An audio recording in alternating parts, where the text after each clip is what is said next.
Yon mga masters, bali 8 videos, araw-araw tuwing umaga na po tayo mag-a-upload. Maraming salamat sa mga solid kong masters dyan na patuloy pa rin na sumusuporta sa aking mga ina-upload na kwento o videos. At sa mga hindi nag-skip, maraming salamat po sa inyong lahat. At mag-iingat po kayo palagi and God bless. Magandang gabi mga masters, bali ngayon po ay 8 videos po ma-upload ko po sa aking YouTube channel. Tama nga mga masters, 8 videos nga po ma-upload ko. Yon, what's up mga masters? Nandito na naman tayo sa panibagong araw, panibagong kabanata na naman ang pagsasama-samahan natin ngayon guys.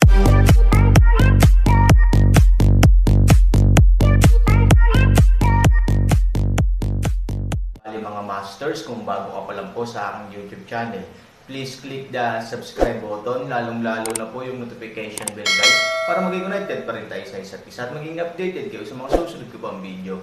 Bali mga masters, bago natin umpisahan ng kwento ay mag-shoutout po muna tayo para sa mga solid nating tagapakinig. Shoutout kay Albert Tolalian.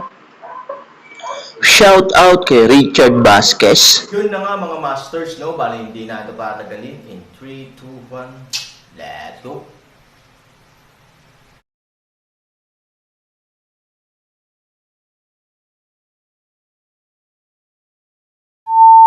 Sa bulwagan ng Kishan, nagkaroon ng mga alingaw-ngaw sa mga disipulo na kung minsan ay makakasalubong nila ang tagapagtatag ng bulwagan ng Kishan, na sinasabi na kung minsan ay makikita nila ang kanyang matanda na nagwawalis ng sahig sa bulwagan.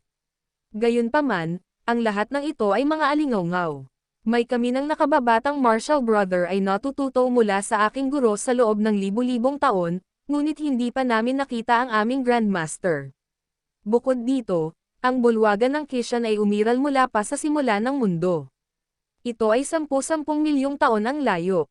Kahit na matagal nang lumitaw ang mga matatanda ng ancestral master, paano ito nabubuhay? Nakangiting sabi ni Goyo.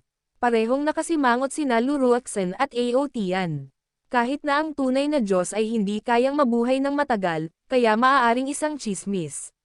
Ngunit kung hindi, sino kaya ang matandang iyon? Sabay na dumating para magtanong, na nagpapakita rin na may isang tao sa bagay na ito. Bueno, mag-uutos ako ng isang tao na hanapin ng maigi ang ating Kishan Temple. Baka may nagpanggap na Kishan Temple ko. Bulong ni Goyo. Tumanggaw si Luruaksen, sumulyap kay Aotian at sa iba pa, tumalikod at umalis. Tumingin din si Aotian kay Luruaksen at tumingin kay Aojun, bumalik ka at harapin ka. Panipi. Nang umalis ang isang grupo ng mga tao, lumapit si Guri kay Goyo at sinabing, Elder Martial Brother, totoo bang totoo ang chismis ng mga disipulo? Napabuntong hininga si Goyo at hindi alam kung paano sasagot. Tuldok. Gayunpaman, bilang pinuno ng palasyo ng Kishan, malinaw na alam niya na ang chismis na ang Grandmaster ay lumitaw ay hindi. Halos bawat 3 taon, kahit na hindi pa niya ito nakita sa pagdududa nito kung minsan kapag narinig niya ang labis na. Ngayon, may 2 pamilyang Aulo na dumarating para sa kanya ng magkasabay, na higit na naghihinala sa kanya na ang bagay na ito ay maaaring hindi kasing simple ng bulong-bulungan. May mali sa records ng Kishan Hall. Ang aming sekta ay palaging nagdaragdag ng mga posthumous na titulo at inilibing ang mga ito sa mausoleum ng Kishan pagkatapos ng pagkamatay ng mga pinuno ng bawat henerasyon. Ngunit hindi ito binanggit ng nagtatag ng aming sekta sa inscription sa tala-arawan. Posible bang hindi namatay ang Grandmaster? Ngunit nabubuhay sa mundong ito sa lahat ng oras. Patuloy ni Guri. Ngunit kung hindi patay ang Grandmaster, bakit siya mabubuhay sa pag-iisa? Umiling si Goyo. Siguro ang Grandmaster ang natakot na habulin ng kanyang mga kaaway. Gurido, younger martial brother, alam mo ba kung paano nanggaling ang bulwagan ng Kishan? Sabi ni Goyo na may mapait na ngiti. Nang makitang hindi naiintindihan ni Guri, nakangiting sinabi ni Goyo na pagkatapos ng simula ng mundo, mayroong 5 pinakamataas na Diyos. Isa sa kanila, masama, ang pinakamalakas sa 5 pinakamataas na Diyos. Gayunpaman, sinasabing ang kasamaan mismo ay pinangalanang tulad ng isang tao. Sa makatuwid, ang kanyang ginawa ay dumura sa pinakamasama. Sa wakas, nahulog siya sa masamang paraan at naging tagapagtatag ng masamang angkan sa mundo. Sa sumunod na 4, ang Grandmaster ng templo ng Kishan ang pinakamataas. Sa ilalim ng pamumuno ng Grandmaster, sa wakas ay tinatakan nilang tatlo ang kasamaan pagkatapos ng 10,000 taon ng matinding pakikibaka. Simula noon, ang mundo sa lahat ng direksyon ay bumalik sa kapayapaan. Gayunpaman, sa oras na iyon, ang Grandmaster ay malubhang nasugatan din. Para sa kapakanan ng kapayapaan sa lahat ng direksyon, ang Grandmaster ng Kishan Hall ay nagpasya na hayaan ang natitirang 3 tao na mamahala sa mundo, habang siya ay nasa Kishan upang tustusan ang mga matatanda at itatag ang Kishan Hall. Naramdaman din ng 3 tunay na Diyos ang kabaitan ng kanilang Grandmaster, kaya nagtakda sila ng panuntunan na kapag ang mga tunay na Diyos ay humalili, ito ay dapat na araw ng pagsamba, at pagkatapos lamang na siya ay aprubahan ng templo ng Kishan, ang 3 tunay na Diyos ay maaaring bigyang katwiran. Tama at mali sa nakaraan, mabilis ang panahon, ngunit ang tradisyong ito ay napanatili. Judging from the situation at that time, the Grandmaster was the strongest of the 4. Bakit siya matatakot sa paghihiganti ng ibang tao? Sabi ni Guyo na may mapait na ngiti. At kung saan sa oras na ito, ay puro ang mga mata ni Aaron, at ang kanyang noo ay tumutulo na ng pawis. Si Qin Shuang ay nakatayo at pinupunasan ang pawis ni Aaron paminsan-minsan. Brush. Sa oras na ito, ang mukha ni Aaron ay nagpakita ng napakahirap na ekspresyon. Nagtakip siya ng ngipin at dahan-daang itinaas ang kamay. Sa oras na ito, hawak ni Aaron ang Jade Sword sa kanyang kaliwang kamay at ang Genial Magic Sword sa kanyang kanang kamay. Para siyang gumagamit ng chopsticks, pinaghirapan niyang isara ang 2 dulo ng espada. Sa oras na ito, isang maliit na langgam ang nahuli ng mga dobleng espada ni Aaron. Sigaw ng inis at panghihina ng loob. Nang iangat ni Aaron ang kanyang dobleng espada sa hangin, siya ay baliw sa mahabang panahon. Sa di kalayuan, ang matanda ay nakaupo sa ilalim ng ambi, ngumiti at umiinom ng tsaa.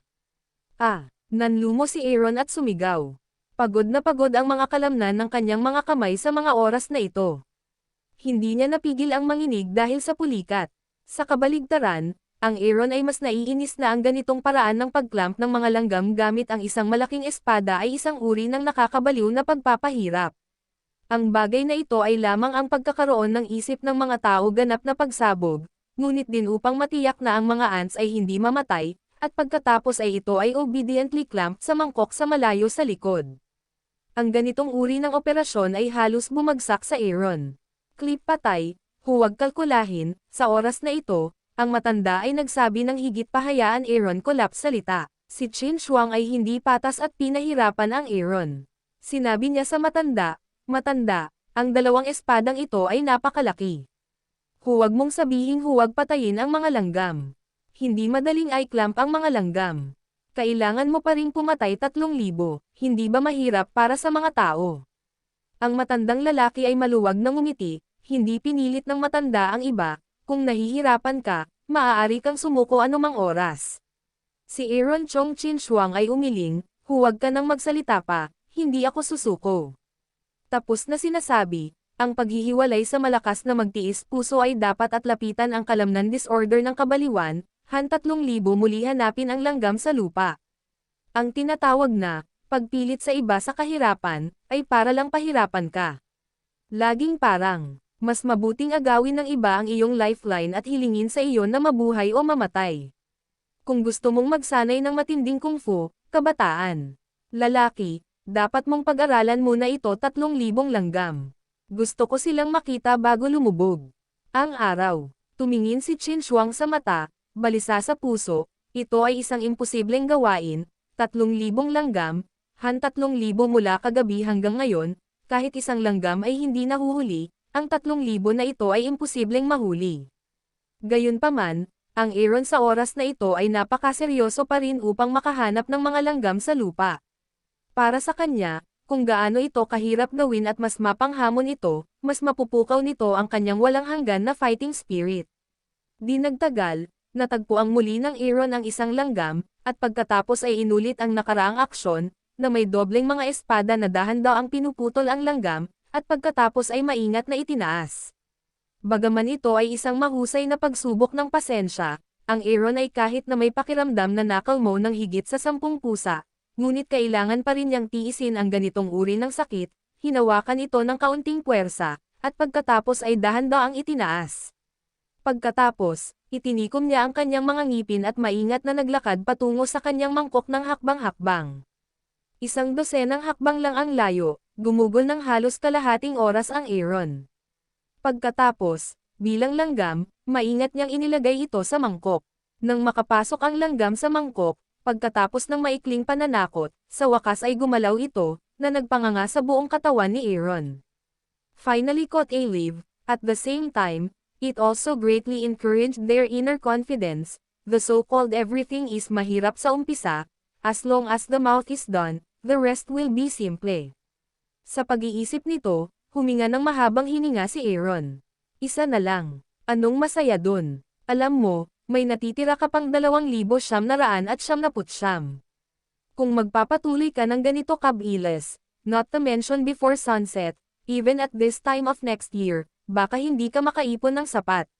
Sakto namang tumawa ang matanda. Ang bagong nag-alab na kumpiyansa ni Han Sanchen ay agad niyang tinalo. Tumanggo siya. Kailangan niyang bumalik bago magdilim. Ito ay isang maliit na bagay upang maantala ang laro. Isang malaking bagay na ibigay kay Aotian ang aklat ng buhay at kamatayan at hayaan siyang magligtas ni Ener. Sa pag-iisip nito, pinataas ni Aaron ang kanyang lakas kabayo at patuloy na naghahanap ng mga langgam. Makalipas ang 1 oras, nagkaroon ng unang karanasan ang Aaron. Dahan-dahan, tila nahanap niya ang tunay na katalinuhan, at mas magaling siyang mamitis ng mga langgam.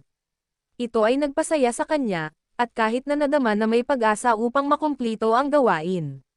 Ngunit nang mahuli niya ang mga langgam at bumalik, lumitaw muli ang mga bagong problema. Dapat ay mayroong 12 ng mga langgam sa mangkok, ngunit sa oras na ito, walang natira. Medyo sumasabog ang estado ng pag-iisip ng Aaron. Pagkaraan ng mahabang panahon, akala niya ay nasa tamang landas na siya, ngunit naisip niyang wala na siya sa oras na ito. Kahit maganda ang ugali ni Aaron at kayang tiisin, hindi niya ito mapigilan sa ngayon. Matanda, ano ito? Marami na tayong nilagay sa mangkok, pero walang laman sa mangkok. Nang makita ito, galit na galit din si Qin Shuang. Ngunit nakangiting sinabi ng matanda, buhay ang langgam. Gusto nitong tumakbo. Makokontrol ko ba ito? Hindi ba ito sanhi ng hanggal mong kapabayaan? Bakit mo ako sinisisi? Panipi. Nang marinig ito, pinalo ni Qin Shuang ang kanyang mga paa at dibdib na galit. Aaron greeted kanyang ngipin, Elder Marshal Sister Qin Shuang, tulungan mo akong panoorin ang mga langgam sa mangkok. Nag-iwan ng salita, lumingon si Aaron at hinanap ang mga langgam sa lupa, anuman ang pawis. Sa pagtingin sa Aaron na ganito, si Qin Shuang ay nababagabag at nagkamali. Hindi talaga siya marunong mag-comfort ng tao, kasi never pa siyang nag-comfort ng tao. Gayunpaman, sa palagay niya ay walang kabuluhan ang Aaron na bumalik at gawin ito. Ngunit sa oras na ito, walang pakialam ang Aaron sa mga ito, isa-isa, matiyag ang hinahanap ang mga ito, at pagkatapos ay inulit ang mga naunang hakbang, dahan-daang i-clip pabalik. Nang makitang iginiit ni Aaron, makakagat lamang ni Qin Shuang ang kanyang mga ngipin at alagaan ang bawat langgam sa bowl para sa Aaron. Isa lang ang kanyang paniniwala. Anuman ang hindi niya matapos, dapat niyang gawin ang bawat langgam sa mangkok ng masunurin at hindi maaaring lumabas, dahil ang Aaron ay gumugol ng 9 na baka at 2 tigre para hulihin ang bawat langgam. Sa pagiging di makasarili ng 2 tao, unti-unting lumabo ang langit, paglubog ng araw. Yun na nga mga masters, no? Bali panibagong kabanata na naman yung natapos natin ngayong gabi. Muli, maraming salamat po.